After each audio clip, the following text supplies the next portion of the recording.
सरस्वती नमस्तुभ्यं वरदे कामरूपिणी विद्यारंभ करस्यामि सिद्धमवतु मे सदा।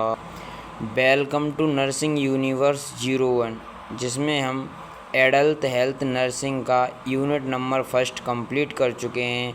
आज एडल्ट हेल्थ नर्सिंग का unit number second OT operation theatre, जिसके बारे में हम बात करने वाले हैं। तो ऑपरेशन थिएटर रूम क्या होता है, कैसे होता है, उसमें आज हम जानकारी लेंगे वीडियो के माध्यम से। तो introduction to operation theatre OT. OT मतलब operation theatre. OT overview. OT का ओवरव्यू क्या होता है? A crucial hospital unit for surgical procedures. A crucial hospital unit for surgical procedure होता है। इंश्योर पेशेंट सेफ्टी, इसमें पेशेंट की safety and minimise infection risk, और बहुत से कम इन्फेक्शन की रिस्क होती है। It is a highly sterile area, यह बहुत ही उच्च स्टेराइल एरिया होता है। इसमें इन्फेक्शन के बिल्कुल भी चांसेस नहीं होते हैं। Key aspects of OT complex. Key aspects of OT complex. OT technician के क्या क्या कॉम्प्लेक्स हैं? तो फर्स्ट है लोकेशन एंड सेटिंग। लोकेशन और सेटिंग क्या होती है? तो isolated placement to prevent infection control. Isolated placement, जो स्टेराइल एरिया होता है वो प्रिवेंट इन्फेक्शन कंट्रोल को प्रिवेंट करता है। Impact patient physically and physiologically, और वह पेशेंट को साइकोली और फिजिकली। तो नंबर 2 आता है consideration for establishing an OT. Consideration of establishing OT क्या है?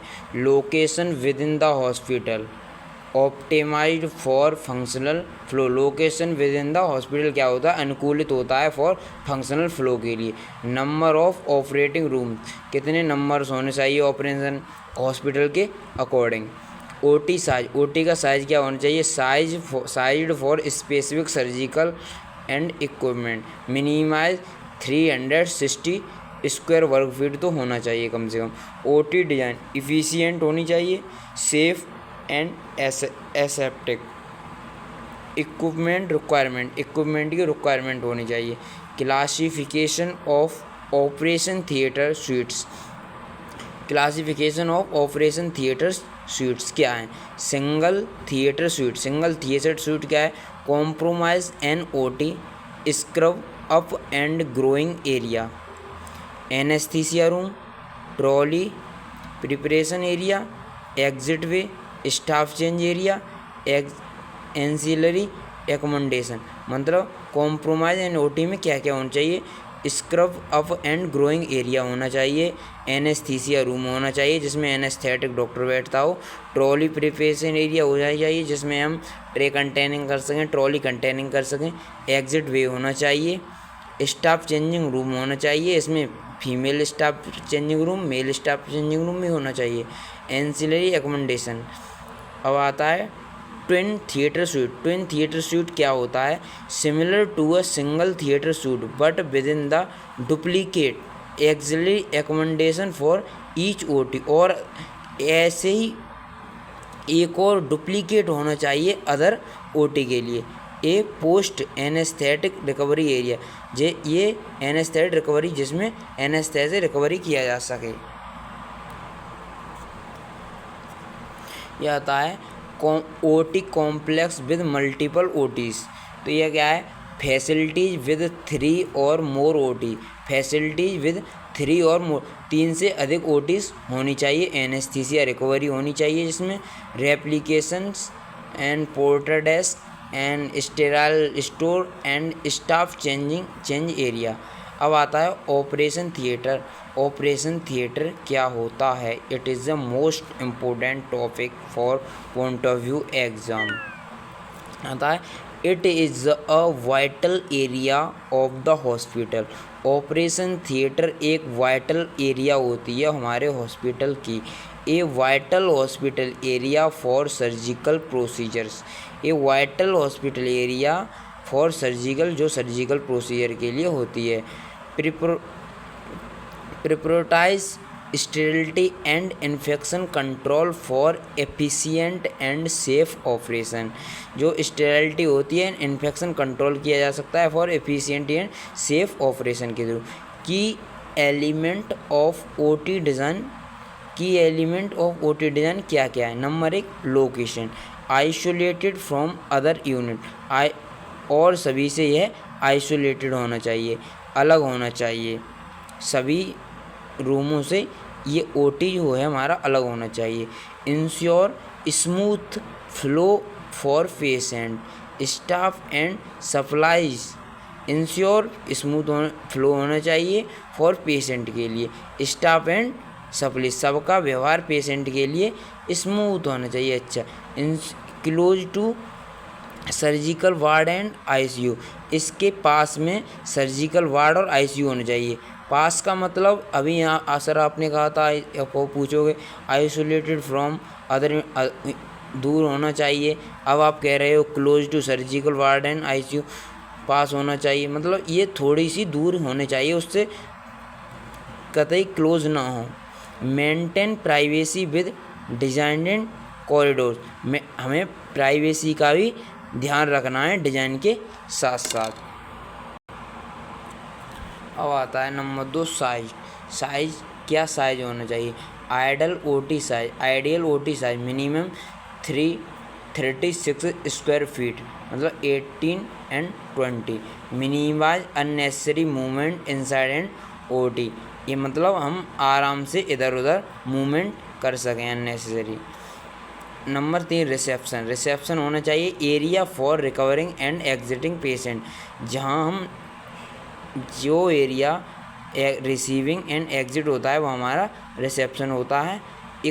इक्विपेड विद लॉकर्स, और लॉक के साथ, सोई रैक्स होती है, डेस्क होती है, टेलीफोन्स होता है।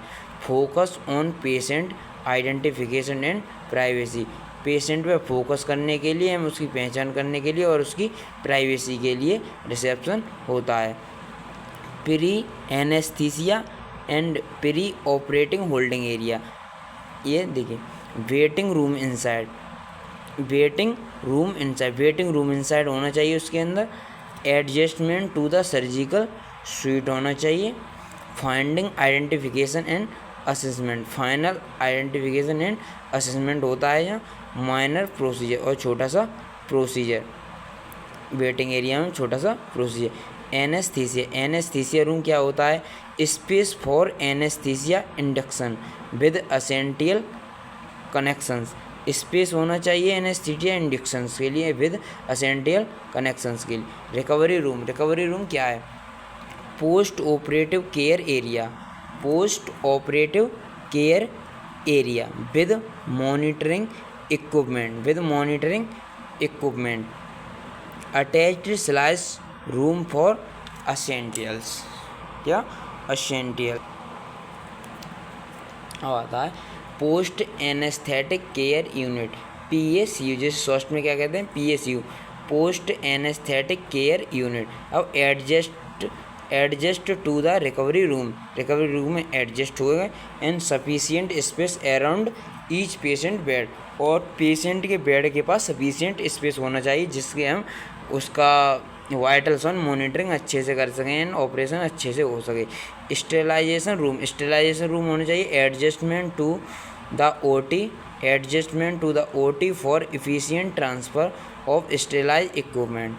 स्टोर रूम होना चाहिए, storage for O2 cylinders, storage में क्या क्या होना चाहिए? O2 सिलेंडर्स होना चाहिए, इक्विपमेंट होना चाहिए हमारे सप्लाई, जिसमें हम supplies lines and spare instruments. Anaesthesia gas cylinder, manifold room.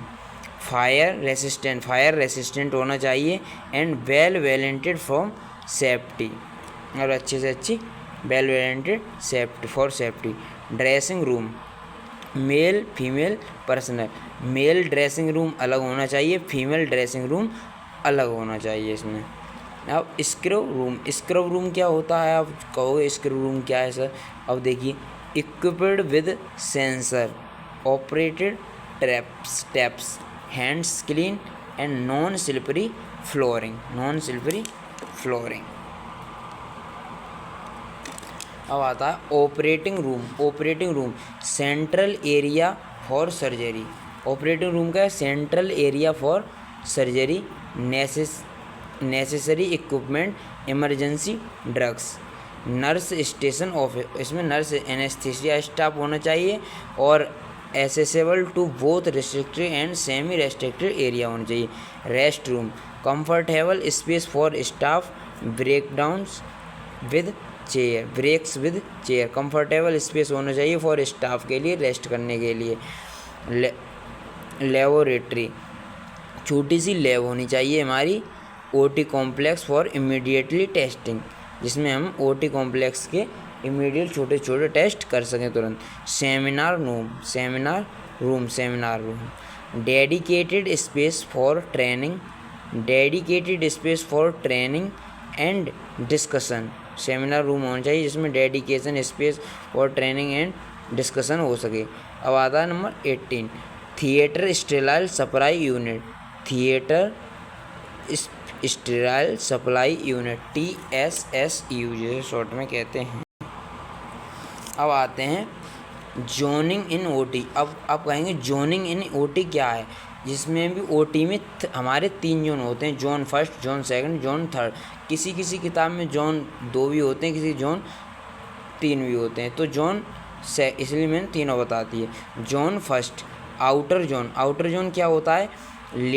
Least sterile area, changing rooms, reception and office. अब जोन सेकंड में क्या होता है? Middle zone, semi restricted area between outer and most sterile zones. अब zone third, most sterile zone, operation room, scrub rooms, sterile equipment area. तो thank you for watching. तो कल हम देखेंगे इसकी स्टाफ रिक्वायरमेंट, कौन से स्टाफ होते हैं जो ओटी में काम करते हैं। बने रहिए कल देखने के लिए staff requirement for OT. Thank you for watching and subscribe to my channel.